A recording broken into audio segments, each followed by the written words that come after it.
Kita beralih ke hot topik selanjutnya pemirsa. Kita kali ini akan membahas mengenai trauma healing karena kalau pasca bencana pastinya perlu ada pemulihan psikologis bagi warga terdampak bencana di Sumatera Barat. Nah, total ada 54 konselor yang diterjunkan di posko utama di Agam, Sumatera Barat. Jadi trauma healing ini berjalan mulai dari tanggal 29 November lalu hingga tanggal 12 Desember. Ada spare waktu durasi yang cukup panjang karena memang butuh waktu pemirsa agar warga korban terdampak ini bisa mencurahkan isi hatinya dan juga mengalami pemulihan secara psikologis. Kegiatan ini setiap hari dilakukan sesuai dengan kebutuhan warga. Dan kita sama-sama lihat bahwa antusiasme dari warga ini, mereka semua sangat antusias untuk mengikuti kegiatan trauma healing. Kalau kita lihat ini begitu ramai ya, ada lebih dari 500 warga yang ikut dalam program trauma healing. Tentu yang menjadi fokus dari program trauma healing ini adalah kepada anak-anak, di mana untuk anak-anak agar memang traumanya ini bisa segera disembuhkannya dengan cara permainan edukatif, sama-sama kita lihat, lalu juga ada kegiatan menggambar dan juga pastinya komunikasi ringan. Nah, mengapa trauma healing ini menjadi penting? Karena banyak warga yang kehilangan rumah, kehilangan anggota keluarganya, sehingga pasti mayoritas dari mereka ini masih dalam keadaan syok, tidak percaya.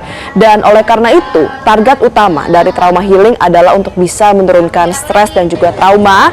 Dan pastinya yang terpenting adalah bisa benar-benar memulihkan kondisi sosial dan juga emosional dari para korban. Bapak dan Ibu, ini ada sembako, semoga bisa. Biar ibu-ibunya dulu ya, Pak. Sampai dulu ya. Semuanya ada Pemirsa, pemulihan psikologis bagi warga terdampak bencana di Sumatera Barat ini terus dilakukan. Salah satunya adalah dilakukan di Kabupaten Agam, Sumatera Barat. Ada sebanyak 54 personel tim konselor yang memang diterjunkan untuk bisa memberikan layanan trauma healing kepada masyarakat. Mereka berkegiatan di posko utama yang menjadi pusat pendampingan warga sejak terjadinya bencana beberapa waktu lalu. Dan untuk selengkapnya, kita akan sama-sama terhubung dengan tim trauma healing Polda Riau, ada Ibda Olivia Margareta. Ibda Olivia, selamat pagi. Selamat pagi, Mbak. Ya, Ibda Olivia dengan Valerie di studio. Ibda, bagaimana dengan kondisi psikologi dari para peserta trauma healing di lokasi? Baik. Tentunya kondisi psikologi para pengungsi di Kabupaten Agam mayoritas belum berada di dalam kondisi emosional yang stabil. Masih banyak warga yang mengalami rasa cemas, khawatir, dan takut ada banjir susulan. Seperti itu kira-kira, Mbak. Ya, saat ini kan ada 54 personel ya, konselor yang memang ditugaskan untuk melakukan trauma healing. Pembagian tugasnya seperti apa, Ibda Olivia? Baik. Jadi dari Kapolda Riau memberikan perintah kepada kami, tim trauma healing Polda Riau, sebanyak kurang lebih 60 konselor dikirim ke Kabupaten Agam, di mana 60 konselor tersebut dibagi ke dalam 5 tim. 5 tim itu kami sebar secara merata di Kecamatan Palembayan, Kabupaten Agam. Kami sebar secara merata dari titik paling awal sampai titik paling akhir. Dan kami sudah melakukan trauma healing ini dari Sabtu kemarin 24 November hingga rencananya 12 Desember. Sejauh ini setelah 7 hari kami melakukan trauma healing, sudah sebanyak 726 warga yang menerima trauma healing dari tim Polda Riau dengan rincian anak-anak sebanyak 287, remaja 89, dewasa awal 260, serta lansia 90. Demikian, Mbak. Baik, berarti total sudah ada 700 sekian korban yang menerima trauma healing dan ternyata mayoritas anak-anak. Tapi Ibda bisa diceritakan nggak sih, jadi selama 29 November hingga tanggal 12 Desember mendatang, keseharian untuk trauma healing ini seperti apa kegiatannya? Baik. Jadi kami membagi ketika kami mendatangi posko, kami melihat di dalam posko tersebut ada berapa kelompok usia. Nah, jadi kami membagi dari kelompok anak-anak, kelompok remaja, kelompok dewasa awal, hingga kelompok dewasa. Karena kenapa? Kami perlu membagi berdasarkan kelompok usia, karena intervensi itu atau treatmentnya akan diberikan sesuai usia. Jadi kalau ke anak-anak kami memberikan play terapi seperti games, terus ada juga lomba mewarnai, bernyanyi, berdoa, seperti itu. Kalau misalnya untuk remaja hingga dewasa, Mbak, pertama-tama kami mengumpulkan mereka secara kelompok. Jadi kami ngobrol-ngobrol dari hati ke hati. Nah, dari situ kita melakukan asesmen awal, gejala-gejala apa yang muncul dari remaja hingga dewasa ini, seperti yang kami sudah asesmen. Oh, ternyata ada kekhawatiran, bahkan ketika misalnya ada mobil berat yang melewati rumah mereka, mereka merasa suara mobil berat itu seperti suara susulan banjir, Mbak. Padahal dari kemarin itu di Kabupaten Agam cerah, cuman karena trauma mereka belum sepenuhnya pulih, mereka masih terbayang-bayang oleh suara tersebut. Nah, kemudian Mbak, kami mengelompokkan tingkat trauma mereka itu dari tingkat ringan, sedang, hingga berat.